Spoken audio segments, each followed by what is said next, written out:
The new AI-powered Generative Fill has become my most used tool in Adobe Photoshop.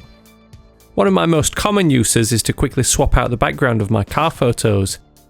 Take this one for example. It's a quick iPhone photo of my truck after a recent flurry of snow, but with a quick AI background swap, it's suddenly teleported from a boring car park in the north of England to a picturesque lake with snow-capped mountains. So let me show you how it's done. Firstly, the raw image is adjusted to correct the overall brightness and colouring. I'll not run through every setting, but here's an overview of each adjustment in the camera raw window. As you can see, I've mostly just brought up the shadows and adjusted the overall colour cast. The quickest and easiest way to make a selection in Photoshop is to use the Select Subject button to allow Photoshop to automatically detect the edges. It does a good job, but some areas might need cleaning up. Here it has missed a portion of the front wheel and bumper. You can add to the selection by holding Shift and trace the areas with the lasso tool. If you need to make a more accurate selection, the pen tool allows you to easily follow curves with precision. Create a closed path, then right click and choose Make Selection. Choose Add to Selection. Photoshop has missed out this roof rail, but I'm actually going to leave it deselected too, just to avoid having to cut out the holes. Anywhere Photoshop has added too much of the background, you can hold the Alt key to subtract from selection, or choose that option when converting a path to a selection. The entire foreground area of this image is perfectly fine, so hold Shift and draw around it to add it to the selection. Here I'm tracing right up to the curb, anything else will be replaced with a new background. Go to Edit and Copy to take a snapshot of this selection, we'll make use of it in a moment. We want to replace the background of the image, so invert the selection using the Select and Inverse menu or the handy Invert Selection icon in the contextual toolbar. Then we can use the Generative Fill prompt to insert some new scenery. What about snow-capped mountains with lake? These results are all pretty nice, but let's generate some more just to compare them all.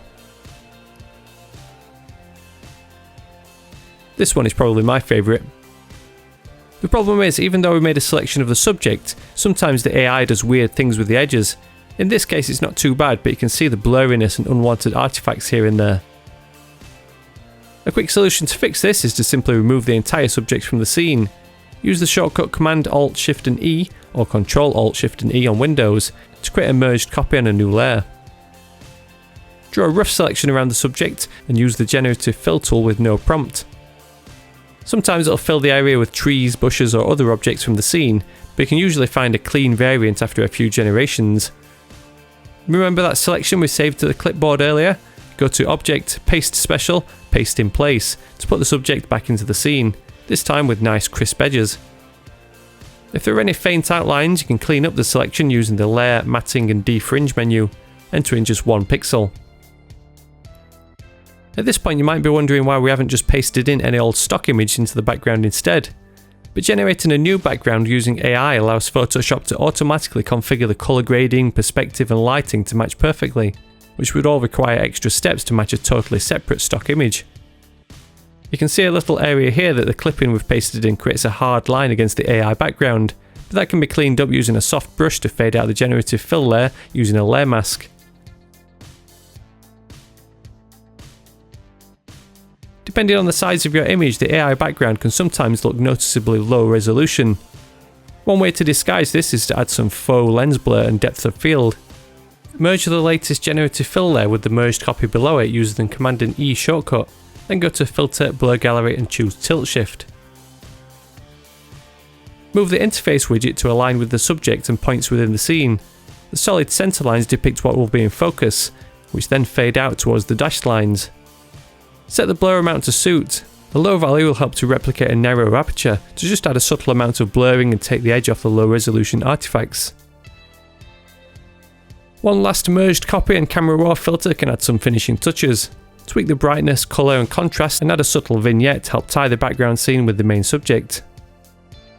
By the way, if you fancy seeing my build process of this truck, I've been uploading videos over on my little Chris Spooner motoring channel, sharing the various mods and upgrades I've done so far. So what was a boring iPhone photo in a car park is now a wonderful wallpaper worthy image, all thanks to a quick background swap using AI. If you enjoyed this tutorial or learned any new tips and tricks, a thumbs up on the video would be really appreciated. Stick around for more of my content by subscribing to the channel and be sure to join my mailing list at Spoon Graphics to download all my free design resources. As always, thank you very much for watching, and I'll see you in the next one.